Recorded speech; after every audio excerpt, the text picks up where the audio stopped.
Hi everyone, my name's Nate Boot. I'm here with David Tippett.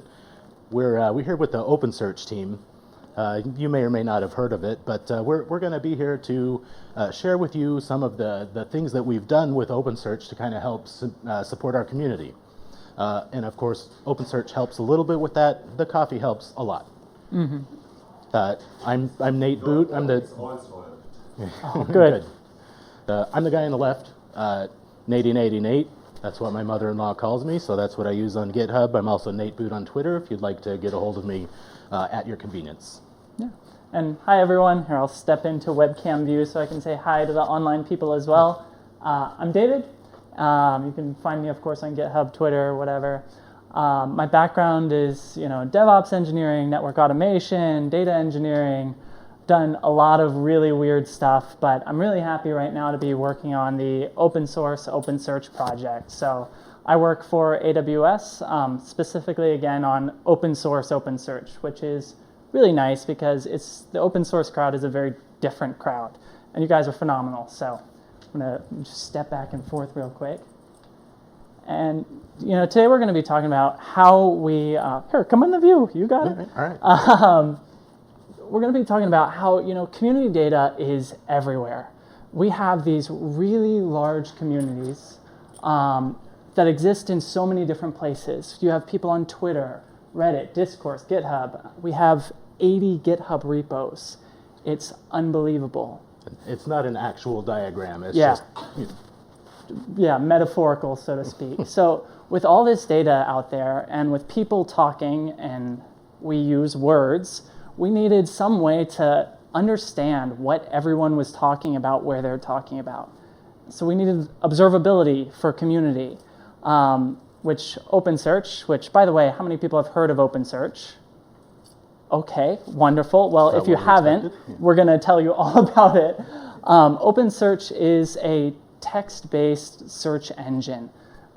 It's used for observability and several other cases we'll talk about later, but we wanted to be able to say, hey, what is everyone talking about everywhere?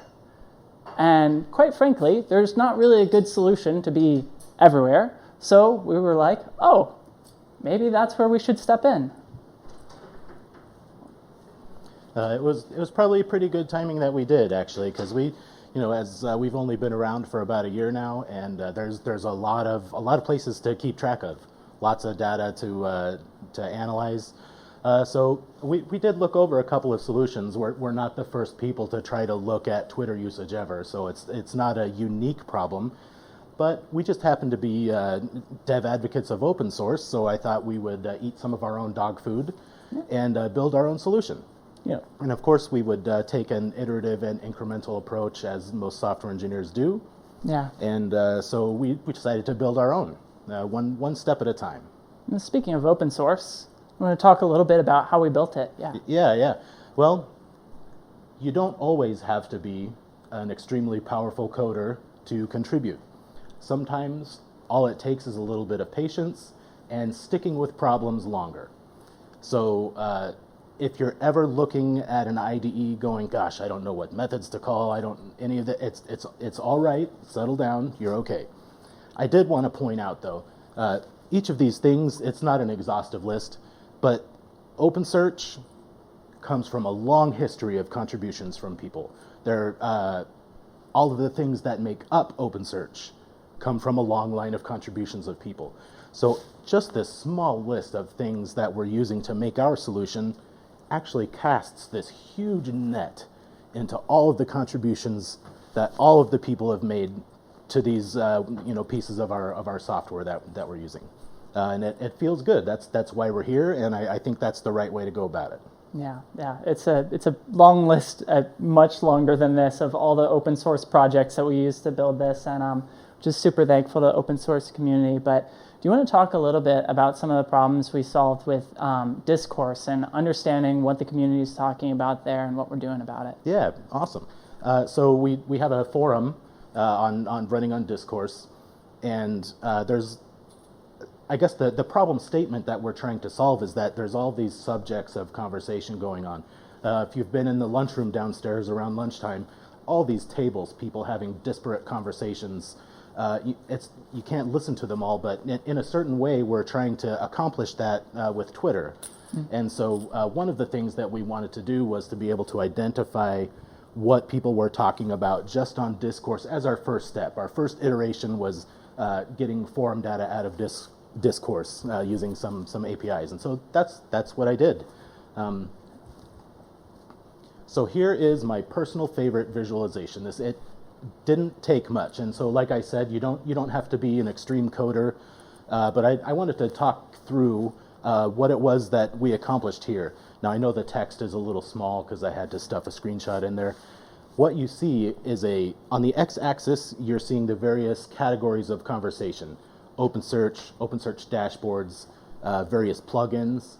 And then the y-axis, you see each square being a tag that people are putting on those categories. Troubleshooting, configuring, we have a handful of others. But anyways, as you see, when those dimensions overlap, we've got a heat map that goes from yellow to red. So I'm going to wager a guess that if you could see the text in those 3 red boxes right there, that you would be able to have a pretty good feel as to what people were talking about in our forums. This first iteration, surprise, surprise, there were a lot of people talking about configuring and troubleshooting OpenSearch and OpenSearch dashboards. This affords us a very quick and easy way through a small iteration to create meaningful data. Right here, if we were to look at this, it wouldn't take much convincing to say, all right, well, we need to produce some documentation or write some blogs or how-tos on how to configure and troubleshoot OpenSearch. It changes over time, and one of the things that we love is trend data. So it's, what it's meant to solve for us is to see these overlapping dimensions of data, act on it, and then see if any of this changes. Because otherwise, how do we know if we're doing anything that's helpful? Yeah. And then you dove in on this pretty deep on this next table, right? I did, yeah. So the heat map only gets you a quick start. What you're looking at here is, I apologize for the small text, it's a data table visualization. So what I can do is list all of the categories out, or the tags, or however you'd like to combine them. So if I see 3 red boxes saying, gosh, there's a bunch of congestion about people talking about OpenSearch, configuring it, sometimes if we're not seeing any results from publishing documentation or blogs, we can actually drill down on some of these categories and look at the topics of conversation that people are having. And it specifically allows us to target documentation and actually put effort in solving actual existing problems instead of with a heat map as more of a 30,000-foot view. We can kind of lob things over the fence, but it's not a targeted strike towards a specific topic of conversation. So this way, we drill down one more level, and instead of seeing categories and tags, we see an actual list of conversations that we can go through later and then target material appropriately. How am I doing? Yeah, you're doing well. No, it's great on time. I'm going to use Ninja Focus to slow my heart rate down. No, it's all good. Do you think we should talk about Twitter a little bit now? Yeah. There's always little birdies on the internet telling people things. I hear lots of secrets from little birds. Yeah. So I imagine David here with his work on the Twitter iteration of this will probably have some. Get it? Tweets, Twitter, little birdie. So yeah. I'm trying here. Come on. No, you're doing great. So we mentioned earlier that a lot of the traditional tools just fell short for us. So here's an example of what a traditional tool might look for on Twitter. More of the traditional community tools look at, mentions specific to your, page, or mentions specific of hashtags that people are using. But that only gives you a small fraction of the picture. So on the left here, we've got what a traditional tool would typically show, and this is a 7-day period. Traditional tools would only show you about 14 tweets that mention OpenSearch Project, which is our handle on Twitter. So we've taken and we've now scraped the Twitter search API, and we're able to get 239 tweets that we might not have seen otherwise, where people are talking about OpenSearch, but they're not mentioning us, they're not hashtagging. So this gives us a really great high-level view, and we're able to start adding more and more sources. Like shortly we'll be adding search indexing, so we can start scraping the web and finding blogs that are getting published. And that's really important for us because, one, we want to see what people are saying so we can amplify it if it's phenomenal. And then also understand, maybe people are having problems. Like Nate said, configuration was a huge challenge when we were first getting started. So as a result, we were able to build some structured content around that. Let's go to the next one as well. So like I mentioned, Twitter's deep and wide. And OpenSearch is a text-based search engine. It does a lot of things really well with understanding natural language, which is cool. And natural language also in a lot of different languages. So one of the really interesting things here that you could see that we learned from Twitter is a lot of people are talking about OpenSearch in languages that are not my native tongue. So that started to tell us, hey, maybe we need to, start looking at where people are. So good example, we find that just about week over week, 30% of our volume from Twitter is in Japanese. I don't know why. But the Japanese population really likes OpenSearch. So we're starting to talk and partner with different people to make sure there's an appropriate amount of content out there in Japanese for OpenSearch. Also, we have word clouds. So one of the things we found out very quickly with this that traditional tools wouldn't have shown us is a lot of people mention OpenSearch when they're not actually talking about OpenSearch. So there is the NFT community, which has OpenSea, which if you autocomplete on Twitter, goes to OpenSearch. So it was funny because we're able to start seeing, oh, all right, there's some overlap here that's happening, and maybe we need to bring clarity out that, hey, we're not an NFT project. You should really not tag OpenSearch when you really mean OpenSea.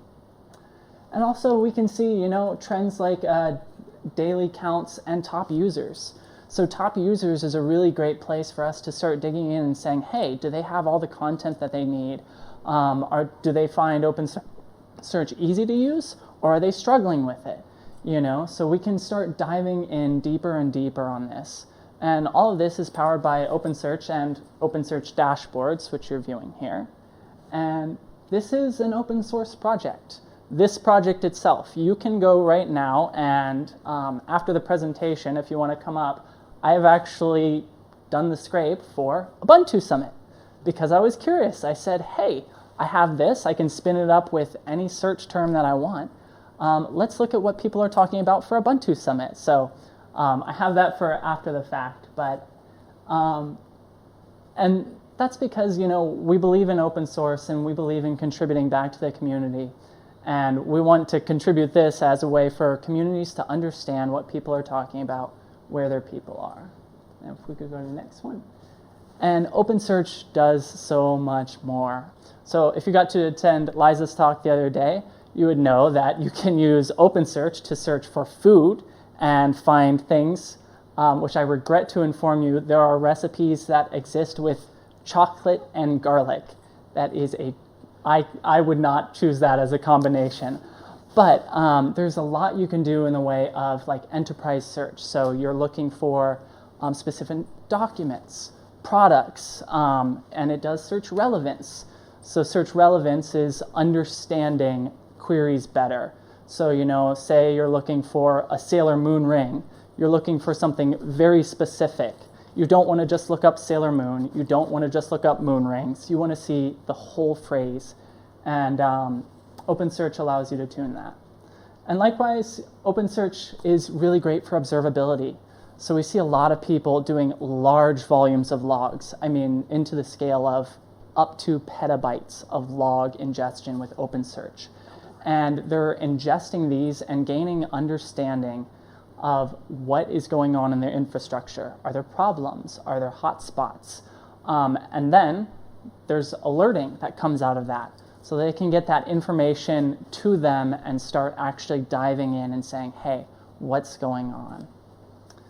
So we actually had a tweet that went around that we would have not caught otherwise that actually gave us a lot of recognition from a particularly popular game. Yeah, actually that's a really great call out because we had this observability, we could see that Elden Ring, a very popular game, had been tweeted a ton of times. We saw like 4 times the normal volume. It was an article though written in Japanese. We're like, oh, that's helpful for the Japanese community. What if we also get that translated in English? So Nate thankfully worked with some of our partners, and we were able to get that translated into English and then redistribute that. So now twice as many people get that understanding of OpenSearch. It's important to mention, I think, that it's something we would have just totally overlooked otherwise. It would have gone way over our heads, and I'm a bit of a gamer, so I like recognition from the gaming community, and so that felt really good. So there's sometimes it results in warm fuzzies accomplishing these things. You're not just solving problems, but it feels good to do that. Yeah, it does feel good, and the wonderful thing is OpenSearch is completely open source, so you can go now and, with Docker Compose spin it up, or actually if you want to talk about the next slide, I think it is our final slide. Yeah, we do have a couple of links here. So I know that you've probably all read the quote before, I am who I am because of who we all are, and that's very true. We're here because of all of these open source proponents, and the solutions we create would have been impossible without all of the other contributors, all the other people from the very starts of old projects. It's the way it should be. It's the way that makes me happy about what I do. It makes me feel good. And I know that's not you can't quantify that, but if there's a certain amount of personal satisfaction in what you do, then all the better. It makes you all the better of an advocate and a proponent of open source software because you believe, and we do. So this links to a playground where you can go and see OpenSearch dashboards right now. And like Nate said, we have 43 partners on our website right now. There have been hundreds, actually, I think 10,000 contributions or something along those lines, pull requests and a lot. 7,000. 47? Okay, 47 partners, my bad. 47 partners, nearly 10,000 pull requests, and over 100 million downloads of OpenSearch and its client library. So we're steamrolling. We're ready. Come check us out, or if you have any questions, we'd be happy to take them now. And don't forget to visit our playground. Yeah. Sometimes I find this particularly useful because no matter how easy your product is to spin up and get running locally, there's nothing like visiting a web page, clicking on all the pretty buttons. And I think you can, we have a bunch of sample data loaded up there, so you should be able to play with most of the visualizations. Unfortunately, you won't be able to ingest any documents or anything, but there is a lot of data there to go through each visualization type. From a fictional airline company, I believe. Yep. I encourage you to play with it. That's the first step. Any questions or thoughts, comments, testimonials? Yeah, or clarifications. Did we skip over something you're interested in? I have a question. Yeah. Sure. Was your data all from Twitter, or did you get data from other social media? So right now, we just support Twitter. Discourse is getting pulled in, hopefully within the week. And then we're building out other data sources. So what we'd really like is if people could contribute to that. And if you'd like to see the project, again, I have it on my laptop for Ubuntu Summit. So if you'd like to see that or play with that data, it's there. But yeah, it's actually pretty interesting, I thought. It's really fun digging into some of these data sources. So hopefully we'll have more connectors built out in the future so that people can pick and choose what's relevant to them. And have we decided on a name for the little tool we made yet? Or it's out there as Community Pulse. So it is the pulse for your community. So cool. All right. Thank you all. Yeah, thanks everyone.